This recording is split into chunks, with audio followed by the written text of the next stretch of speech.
Good morning and welcome to our coverage of Isreal-Hamas war. I'm Olumide Macaulay. Coming up today, Israel denies targeting Gaza church after 2 deaths reported. Israeli Defense Minister Yoav Gallant discusses gradual transition to allow for displaced Palestinians to return home in parts of Gaza. Plus, Hamas official Osama Hamdan reiterates openness to talks but insists no hostages deal until Israel ends attacks.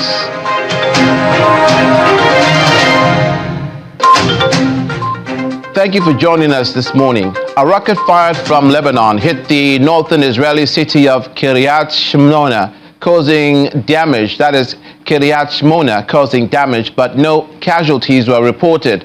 Israeli police reported the incident took place on Monday, but earlier on in the day, Israel was fighting near its northern border using fighter jets to strike Hezbollah targets in Lebanon. Israel and the Iran-backed Hezbollah have been trading fire along the frontier on an almost daily basis since the war in Gaza erupted more than 2 months ago in the worst hostilities since a 2006 conflict.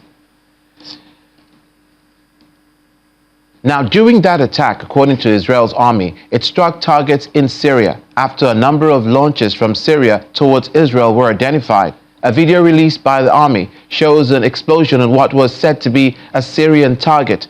The violence, which has largely been contained to the border area, has killed more than 130 people in Lebanon, including Hezbollah militants, 94 of them, and 17 civilians. In Israel, hostilities have killed 8 soldiers and 4 civilians since the start of the war. The situation has become beyond desperate for people sheltering inside a church in Gaza, where Israeli military snipers allegedly shot and killed 2 women. That's according to a British lawmaker, Layla Moran, whose family is among hundreds trapped there. Moran, a UK member of Parliament for Oxford West and Abingdon, said 300 people, including children, were inside the family parish church in Gaza City as Israel's bombardment of the enclave continued into its 10th week. The plight of those sheltering in the church has received growing international attention after the Latin Patriarchate of Jerusalem accused an Israeli military sniper of shooting a mother and a daughter dead at the site.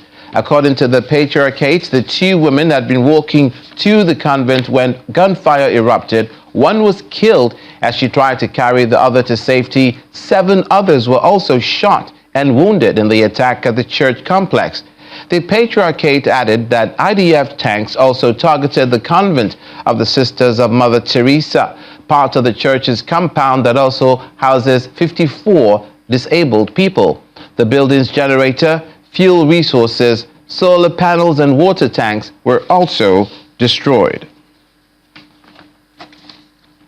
Meanwhile, Israel is denying it targeted the Catholic Church in the Gaza Strip following reports of the 2 women inside the church who were killed by an Israeli sniper. According to reports, the Latin Patriarchate of Jerusalem, the Catholic authority in the Holy Land, said at the weekend the 2 women named as Nahida Khalil Anton and her daughter Samar were shot dead in the compound of the Holy Family Parish in Gaza. Israel spokeswoman Tal Henrik claimed an army investigation into the allegations found the claim was not true. Responding to questions about a Human Rights Watch report that said Israel was using starvation tactics in Gaza, Heinrich said 0 restrictions had been put on food and water entering Gaza. Explosions that were heard. We are being asked about a claim that Israel allegedly targeted a Catholic church, the Holy Family Parish in the Gaza Strip. According to an IDF investigation, this claim is not true. If you look at the map, the church is located in the Rimal neighborhood of Gaza City, where on Saturday, in that specific area, there was no fighting. The IDF takes claims regarding harm to sensitive sites with the utmost seriousness, especially churches, considering that Christian communities are a minority group in the Middle East. Representatives of the church contacted the IDF regarding explosions that were heard near the church, And during the dialogue between the IDF and representatives of the Christian community in Gaza City, no reports of a hit on a church nor civilians being injured or killed were raised. The IDF only targets terrorist and terror infrastructure and does not target civilians, no matter their religion. Israeli Defense Minister Yoav Gallant is giving the assurance that Israel will gradually transition to the next phase of the war and expects displaced Palestinians from northern Gaza to return to their homes before those from the south. His comments made on Monday come as the United States continues to put pressure on Israel to transition to a more targeted campaign in Gaza to reduce civilian casualties. Hundreds of thousands of Palestinians had fled from northern Gaza to the south during the war. The United Nations Relief and Works Agency for Palestine Refugees in the Near East reported earlier this month that almost 1.9 million people, more than 80% of the enclave's population, have been displaced since the beginning of the war. While much of northern Gaza has already been decimated from the fighting and airstrikes, Israel has made it clear it is determined to finish its military operation there. Yoav Gallant's comments were made at a joint news conference he held in Tel Aviv, where U.S. Secretary of Defense Lloyd Austin was held to discuss the current state of operations in the region. Mr. Austin highlighted the importance of reducing harm to civilians and transitioning from high-intensity operations to more surgical ones. In turn, Mr. Gallant stated Israel's intent to continue its operations at varying levels of intensity depending on the regional situation. Mr. Gallant also said that post-war Gaza governance plans were being discussed. Israel has continued to state that the Palestinian Authority will not assume power in Gaza with Benjamin Netanyahu adding that it will not happen as long as he is prime minister. In addition to the situation in Gaza, the conversation also shifted to issues in Lebanon and the threat posed by Hezbollah. And I'm not here to dictate timelines or terms. Our support to Israel's right to defend itself is ironclad, as you've heard me say a number of times, and that's not going to change. It's critical, as I said earlier, that Hamas not be able to threaten Israel from Gaza or even threaten Gaza anymore. That's an interest that we all share.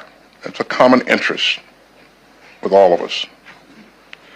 And so today we had great discussions about the status of the campaign, about goals and objectives, and about how to reduce harm to civilians in the battle space. And we also have some great thoughts about how to transition from high-intensity operations to lower intensity and more surgical operations. So we had great discussions on all of them. We will continue to operate in different levels of intensity according to the situation in the region, and I can tell you that soon we will be able to distinguish between different areas in Gaza. In every area where we achieve our mission, we will be able to transition gradually to the next phase and start working on bringing back local population. That means that it can be achieved maybe sooner in the north rather than in the south. So we are dealing with all the different components, and we will decide in the next future, early future. Committed in the south. Israeli military spokesperson Daniel Hagari is calling the latest video of elderly hostages held by Hamas and released by the group a criminal terrorist video. The short video showed 3 elderly Israeli men whom the group seized, kidnapped, abducted during its October 7 campaign and identified by Israel as 79-year-old Chaim Perry, and 80-year-old Yoram Metzger, and 84-year-old Amiram Cooper. The 3 men, all with beards, are seen sitting next to each other in the video, which Hamas posted to Telegram. In the video, Mr. Perry was sitting in the middle and speaking to the camera, saying he and other elderly hostages who have health issues are suffering greatly in very harsh conditions. He pleaded for Israel to secure their unconditional release. Mr. Perry was at his house in the kibbutz near Oz during the Hamas attacks. He tried to repel the gunmen while hiding his wife behind a sofa. His son later reported he eventually gave himself up to save his wife, who remained hidden, saying he hoped that they could hear him. Hagari addressed the three men directly, promising them in his words, "We're doing everything in order to return you back safely." Meanwhile, Hamas official Osama Hamdan has reiterated the group's position that any negotiations on a hostage exchange were off the table until Israel stops its war on Gaza. During a press conference in Beirut, he says the group is open to any initiative aimed at stopping the aggression from brothers in Qatar and Egypt. According to the Gaza Health Ministry, almost 19,500 Palestinians have been killed, with over 52,000 wounded in the Israeli assault on the Hamas-ruled enclave in more than 2 months of warfare.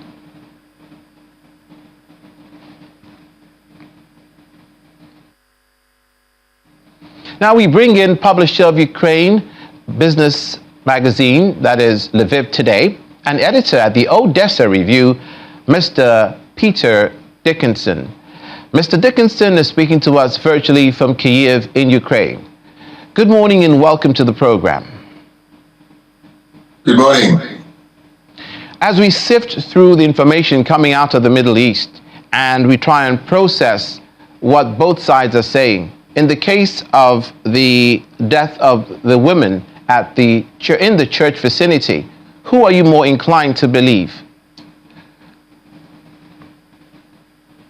Well, I think it's very difficult to decipher exactly what's taking place there on the ground in Gaza. There is, of course, huge suspicion directed at both sides. There have been many incidents already in this more than 2 months of conflict, of conflicting and incorrect information emerging. So I think both sides have a lot of work to do to earn the faith or earn the credibility of the international audiences.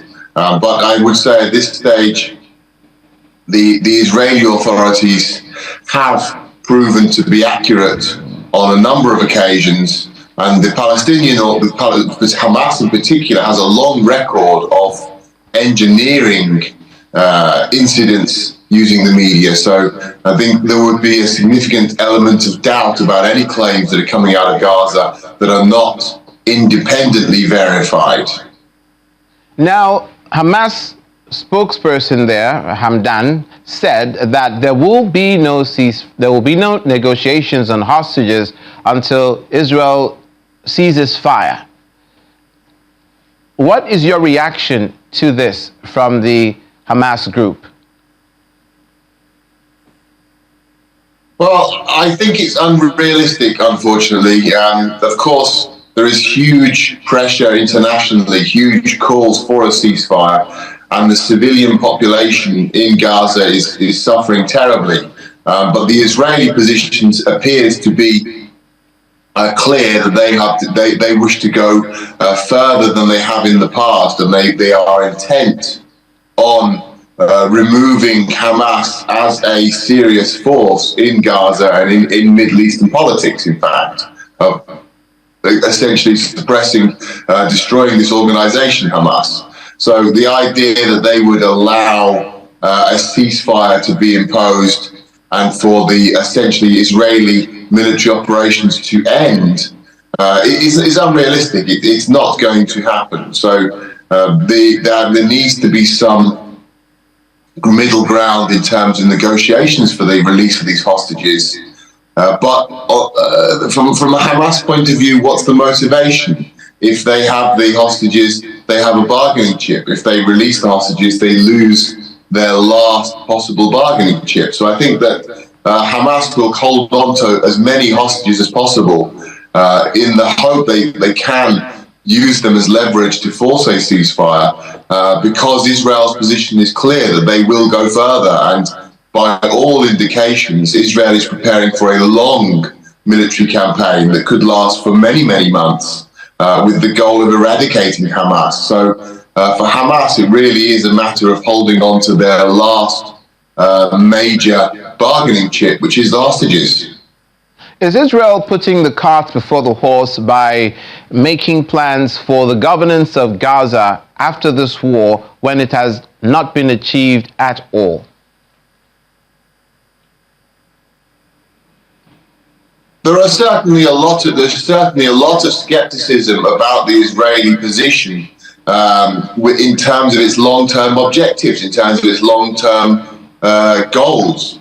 Israel has waged limited campaigns in Gaza periodically for many years, where they have attacked and targeted Hamas leaders and along the way inflicted serious civilian casualties on the population, the Palestinian population in Gaza. And then they have returned to a form of status quo, a form of coexistence with Hamas.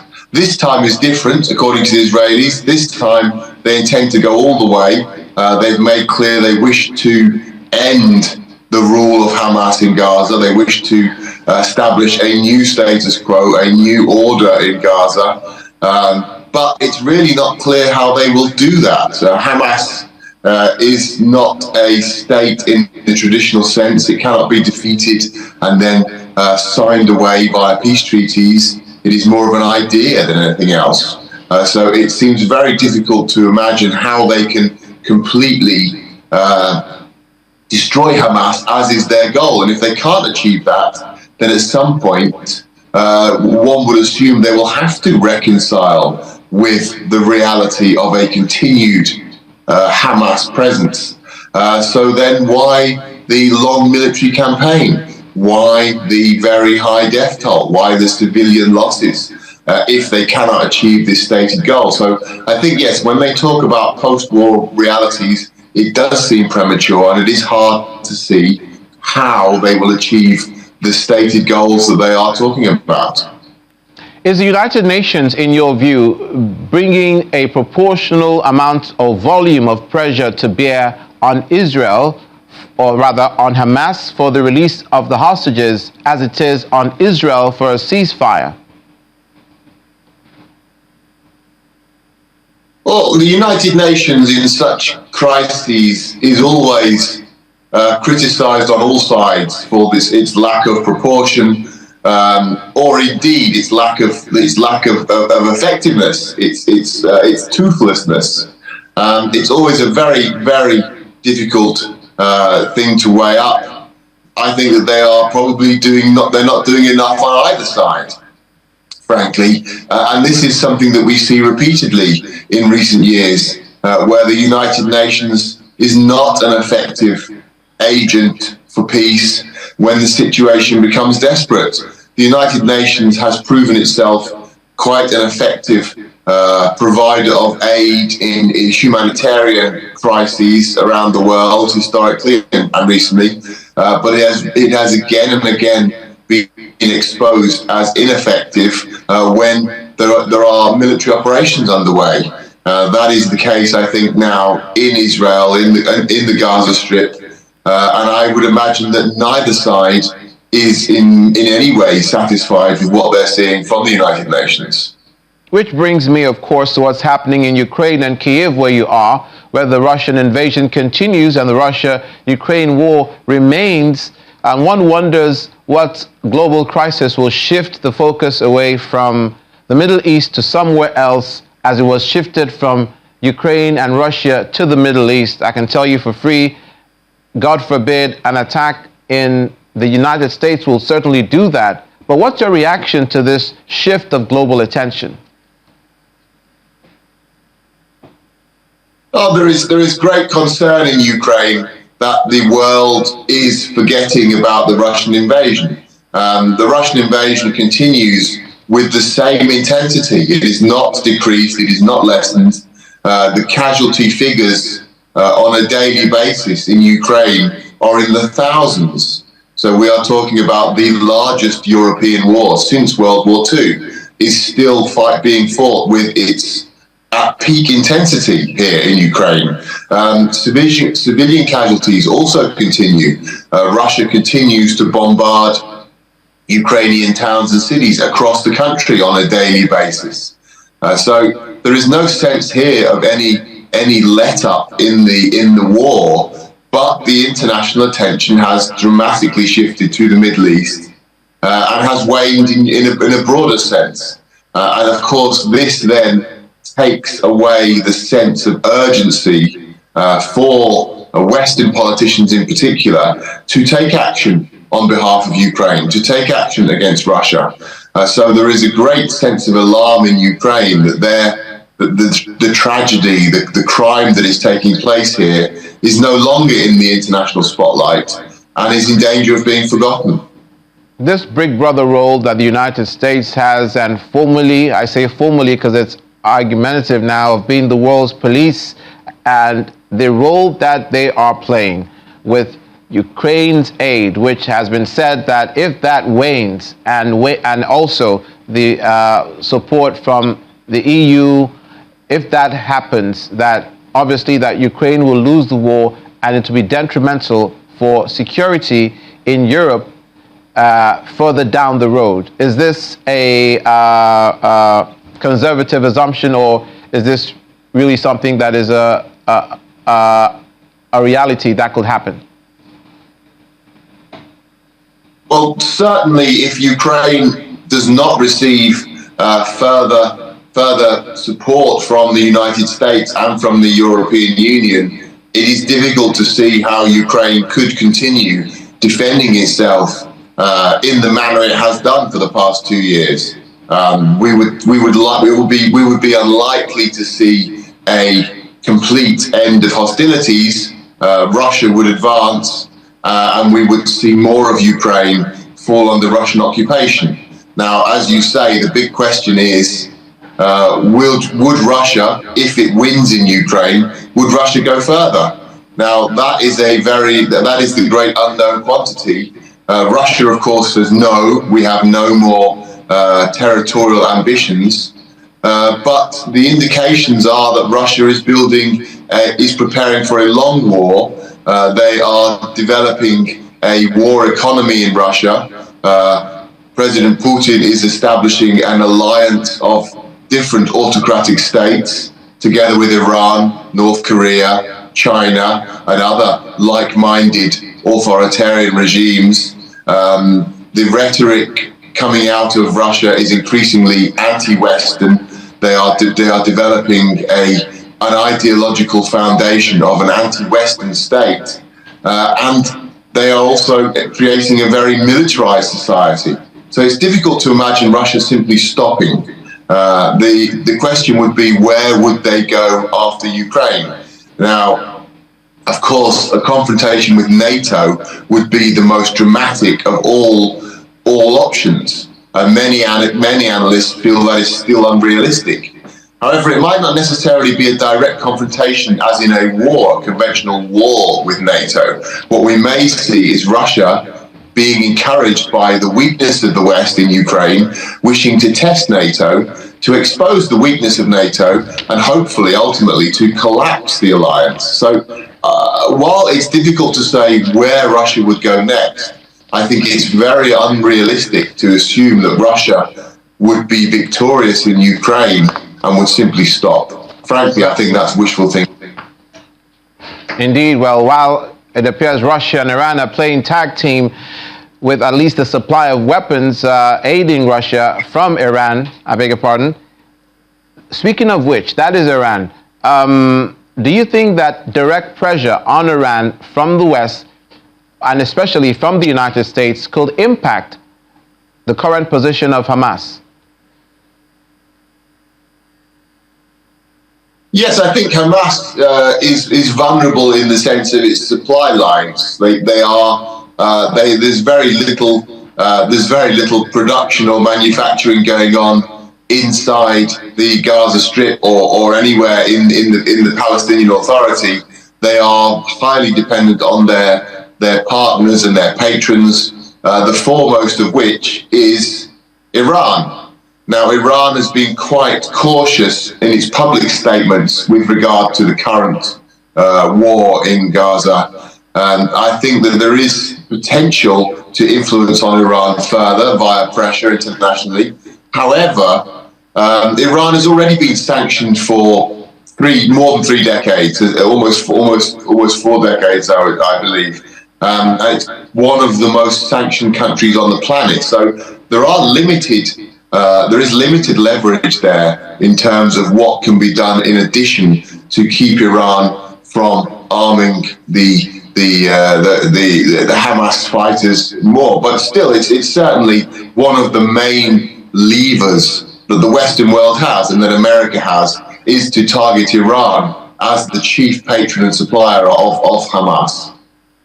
And another field where conflict is brewing, has been brewing, and continues every day is the northern border of Israel with Hezbollah. The Hezbollah situation seems to be, if we're reading it as it has been, they don't want a full all-out war, but they are still going to be a thorn in the flesh of Israel. Is there a danger that that can evolve and depreciate to an even greater conflict? Absolutely, yes. Hezbollah is another proxy for the Iranian regime, or is another fighting force that relies on Iran to a significant degree. They are also closely allied with Hamas traditionally, and that has been the fear from the Israeli side since the very beginning of this conflict, that they would face an escalating attack. Israel has no shortage of enemies. That's never been a problem for Israel. They've always had an abundance of enemies. 2 of the most militant and unpredictable within the anti-Israeli alliance have been Hamas and Hezbollah. And so the fear when this conflict began was that Hezbollah would look to exploit that by renewing hostilities to the north. That has not happened in a major sense yet, but there has been an escalation along the border area there. The question is, to what extent is Hezbollah ready for a major conflict? I think a lot will depend on how things develop in Gaza, but this will be another lever that the anti-Israeli coalition will use. That if Israel escalates further in Gaza, if we reach a situation where the humanitarian crisis escalates to an even greater level of losses, we may see Hezbollah entering the scene in a more forceful manner as a way of saying to Israel, okay, enough now, you must stop this. Speaking of Israel's enemies, what some call anti-Semitism is what others are now calling resistance. Where do you stand, and where does Ukraine stand as far as the man on the street goes, that this is freedom fighting on the part of Hamas and they are heroes, and for the Israelis it's an occupation of Gaza, and we hear words like apartheid, we hear words like genocide, we hear words like the Israeli occupation. What is a fair assessment of the Israeli position, and what is also a fair assessment of the Hamas position vis-a-vis the people, the civilians living there? Well, I think in Ukraine there was initially great sympathy with Israel, given the scale of the horrors that we witnessed in October with the initial Hamas attack. The shock of the attack and the scale of the killing for many in Ukraine was reminiscent of the shock that they themselves had experienced in February 2022, when the Russian full-scale invasion of their country began here in Ukraine. So there was initially a great sense of solidarity with the Israeli people. However, as the conflict continues and the scale of suffering in the Gaza Strip becomes increasingly clear, the scale of civilian suffering and the bombing, of course, there is a similar sense of solidarity with the people of the Palestinians living in Gaza. I think that solidarity does not necessarily extend to Hamas. There are serious questions asked in Ukraine, and I think by many people in the West, about the tactics that are used by Hamas, regardless of the motivations that they have in terms of Israeli policy towards the Palestinians in Israel and in Gaza. But there is huge sympathy to the suffering of the Palestinian people. There is a recognition that they need to have a two-state solution in place to end this cycle of violence and horror. So I think there was a lot of concern in Ukraine and elsewhere in the West over the apparent lack in Israel of readiness to enter into talks over a two-state solution at this point, or we've seen a new position or a new rejection of this two-state solution. That's certainly been something that's caused a lot of surprise and shock in Ukraine and elsewhere in the West. But I think that there is not a huge amount of sympathy, certainly in Ukraine, for Hamas as an organization, but there is significant sympathy and solidarity for what is happening to the people of Gaza and to the Palestinian people in general. And finally, speaking of the Palestinian people in general and the over 16,000 to 18,000 now, we hear these figures from the Gaza Health Ministry that have perished as a result of this war and the casualties that continue to happen. Not to talk of bodies that have not been found under the rubble, according to some reports. What, in your view, would be the straw that breaks the camel's back and ends this offensive? Israel says, surrender, return the hostages, the war ends tomorrow. Hamas says, no retreat, no surrender. End the incursion and let there be a ceasefire before we talk of hostages. Well, unfortunately, it's very difficult to see a particular moment where both sides can meet. I don't know if there is, as you put it, a straw that would break the camel's back here. Israel has been clear that they are ready to accept the condemnation of much of the world. I think if Israel's European allies, and certainly if the United States, were to turn on Israel in the sense of saying, we do not support this any longer, we do not think this is proportionate, and we demand that Israel ceases these operations, then perhaps we would see a serious shift in Israeli policy. But I don't know if that is a realistic expectation. Anything short of that, and I don't think that the Israeli position will change. And equally, I don't think the Hamas position will change, because they understand that the end goal for Israel is the elimination of Hamas. So really, Hamas has very little to lose in a political sense. Of course, the losses are huge on the ground, but in a political sense, as an organization, they have every reason to fight on till the last man. And unfortunately, I think that's what they intend to do. Thank you, Mr. Peter Dickinson. Our thoughts remain with you concerning the Russia-Ukraine war. We pray for peace in your region as well. Mr. Peter Dickinson is a publisher of Business Ukraine magazine, Lviv Today, editor at the Odessa Review, who joined us from Kyiv. Many thanks. Thank you. Still ahead. U.S. announces multinational operation in Red Sea and Gulf of Aden following Houthi attacks on shipping. We'll have that story and more after the break. Please stay with us.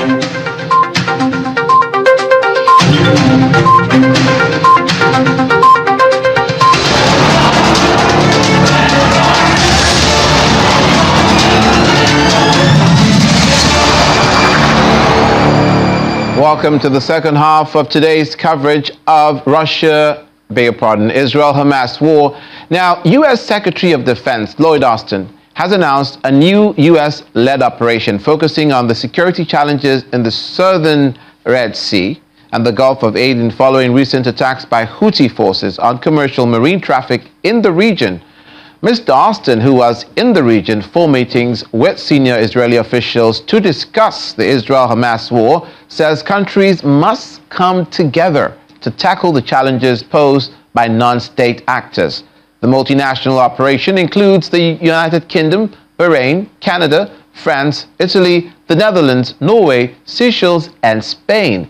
The announcement comes after the USS Carney responded on Monday to a distress call from a commercial vessel after it was attacked by multiple projectiles in the southern Red Sea. The Houthis later claimed responsibility for the attack on the vessel. The group claimed it attacked another ship as well, and that both ships were linked to Israel. The Houthis also says that no harm will be dealt to ships heading to ports around the world except for Israeli ports. The United Nations humanitarian coordinator has left the occupied Palestinian territory after Israel did not renew her visa. Lynn Hastings worked as the Deputy Special Coordinator for the Middle East Peace Process and the UN Resident Coordinator for the occupied Palestinian territory. A spokesperson for the UN Secretary General informed a press briefing on Monday she left on Saturday. Israel did not renew her visa due, according to the Israeli Minister of Foreign Affairs, Eli Cohen, because of the bias of the United Nations. Now, the World Health Organization representative in the occupied Palestinian territory, Eric Peppercorn, Peppercorn, will act as an interim resident and humanitarian coordinator for the UN. The spokesman to Charity says the UN will provide updates on the appointment and deployment of a permanent representative replacement for Hastings. Meanwhile, the United Nations has named Gaza the most dangerous place in the world for journalists and their families. Since the October 7 attack, at least 57 Palestinian journalists have been killed in Gaza, according to the Committee to Protect Journalists, CPJ. In total, at least 64 journalists have been killed since October the 7th, which includes 4 Israeli and 3 Lebanese journalists. In a statement, the UN says journalists have kept the world informed in real time of the horrors that civilians in Gaza are enduring. Their dedication deserves tribute, but one by one, these eyes on the ground are going dark. The UN agency is also concerned about widely reported claims that journalists and media workers receive threatening and intimidating phone calls from Israeli security personnel. Our next guest is retired U.S. Army captain. He's also a national defense and military strategist, Captain Bish Johnson. Captain Johnson speaks to us virtually from the Federal Capital Territory, Abuja. Welcome to the program, sir. Thank you very much for having me, Olamide, and good morning. Good morning. In Gaza, as we speak, the offensive continues in the north and in the south, in Han Yunis. Tunnels have been uncovered. The Hamas continues to stay embedded in that region. Let's talk about tactics for the moment, military strategy. How long can Hamas hold out if they don't get a reprieve before their weapons supply runs out, since the Red Sea supply route has been cut off by the USS missile destroyers and the aircraft carriers? Well, the answer to your question is it depends on how much weapons and supplies they had already amassed before the war began. If that runs out with the siege, both land, air, and sea, it will be too long before they will have to give up, because if they're not able to get resupplied, they will absolutely not be able to sustain themselves and continue the war. So it will be long if the siege is maintained as effectively as the Israelis are trying to do. What is your reaction to the Israeli method in Gaza? Is the use of force, as has been described as disproportionate, truly so? And is it possible to conduct any more surgical operation as they are doing now to avoid loss of civilian lives? Absolutely, they can conduct more surgical operation, and if you listen to what the U.S. has been advising them, because part of winning this war is also public opinion. You have to have public opinion on your side to be able to win any war, not just this particular war. And you see, with all this indiscriminate bombing and killing of innocent civilians, women and children, the Israelis are beginning to lose support from even their closest allies. So the best thing they have to do for themselves to be able to retain that public support is to be able to carry out more surgical operations. Now, more surgical operation is going to be riskier for their soldiers because in some cases it's going to bring them into close contact or in close quarters with Hamas operatives.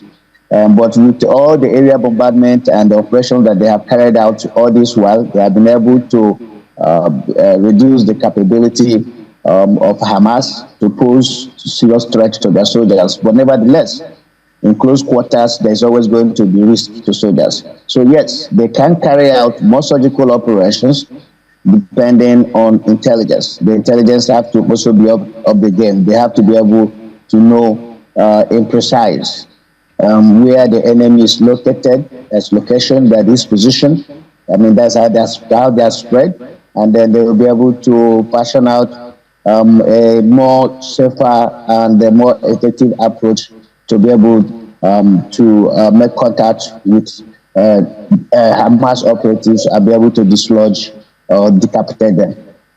We're told of some of the methods that are being used by the IDF. They're using drones, they're using UAVs, they're using APCs. They are using the tanks on the ground. That involves their infantry. Tell us, if you will, the psyche of the soldiers at this point, vis-a-vis the recent mistaken killing of 3 of the hostages by the IDF. Could soldiers be said to be trigger happy at this point? How dangerous and how risky is it to engage urban military warfare?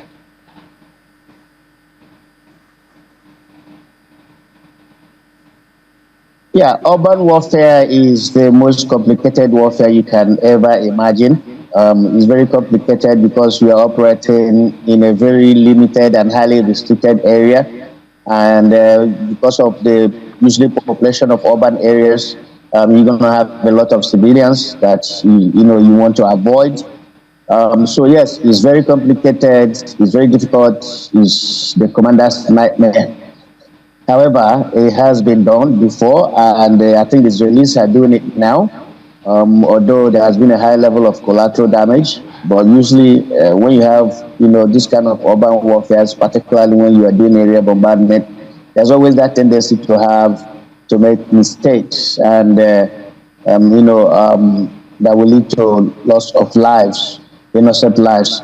But that can be brought down now. Having been able to achieve some of their objectives in terms of being able to degrade the capability of Hamas, they can now embark on, door-to-door, neighborhood to neighborhood by foot soldiers, infantrymen, supported by, the combat support units like those in the armored vehicles and the tanks, and then including close air support cars. They'll be able to do that. It's not going to be easy. It's still very difficult and it's still very dangerous, but it can be done. In spite of the multiple attacks against U.S. forces in Iraq and Syria stationed, in spite of the attacks on civilian frigates and vessels in the Red Sea by the Houthis, there seems to be, is there hesitancy on the part of the international community to police those waters and take on the Houthis so that this doesn't happen again? Though they say they are targeting Israeli-bound vessels, they have attacked non-Israeli-bound vessels. Well, if you look at on the part of the United States, the U.S. has been very, very clear from the beginning that it's not there to provoke anyone, that the presence of the U.S. there is to prevent this Israeli-Hamas conflict from, escalating to the entire region. And so what the Houthis are doing is trying to escalate this thing so that some other actors like Iran and Hezbollah will not come into it, and next thing you know, it has become a regional war.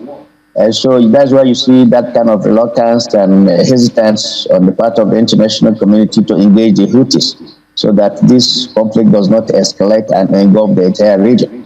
Nevertheless, I think it's getting to a point that the whole international community is going to have to get together and take care of the threat being posed in that region by the Houthis.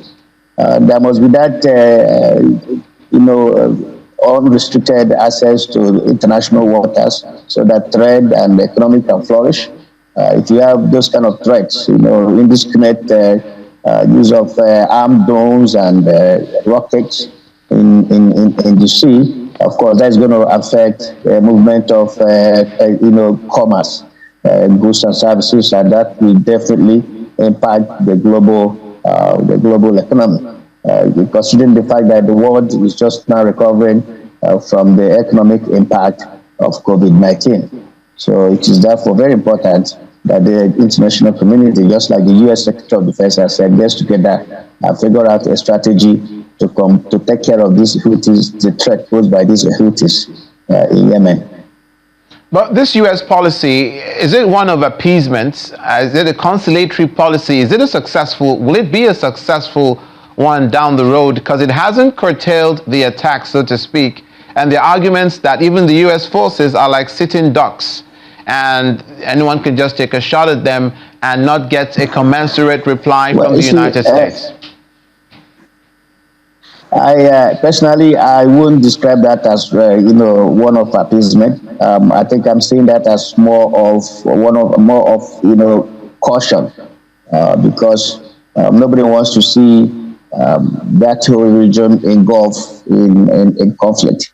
So it would be unwise to say that is appeasement.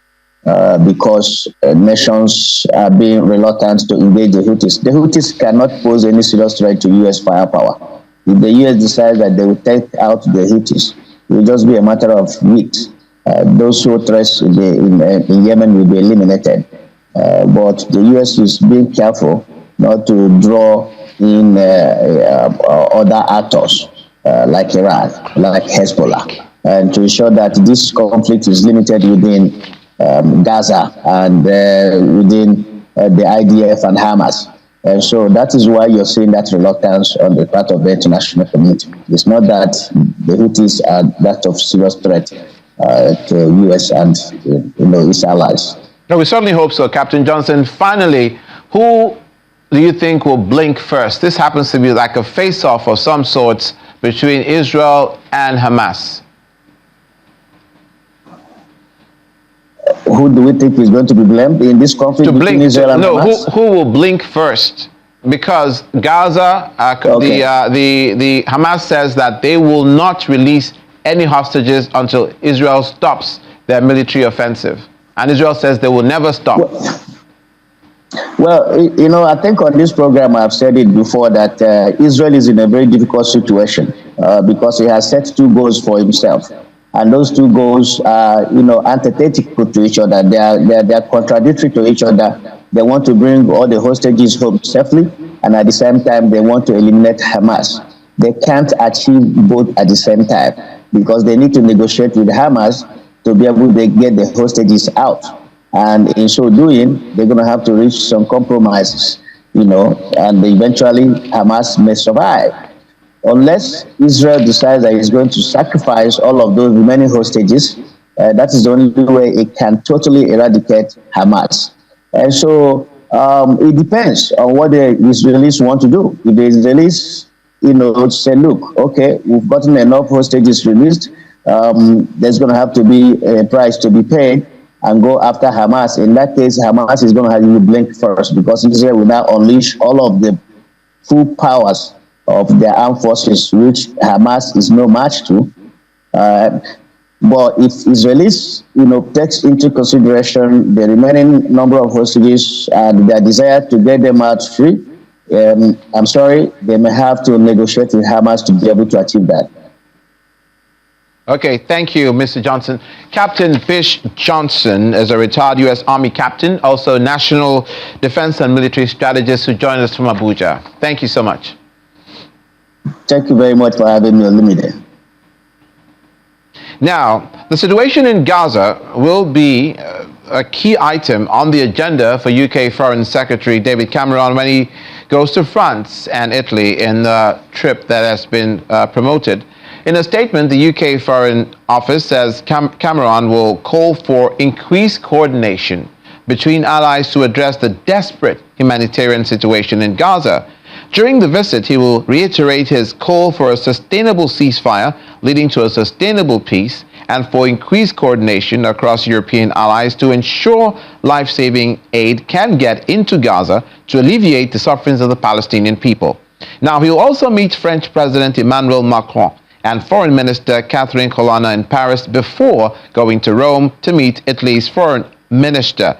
All three countries have differing positions on the issue of the ceasefire. France has called for one that is immediate and durable, while Italy has abstained from recent UN General Assembly votes calling for a truce. And that's where we leave it for this morning's coverage of Israel-Hamas war. Stay with Channels Television for all of the news concerning this all of the time. I'm Olumide Macaulay. Have a good day.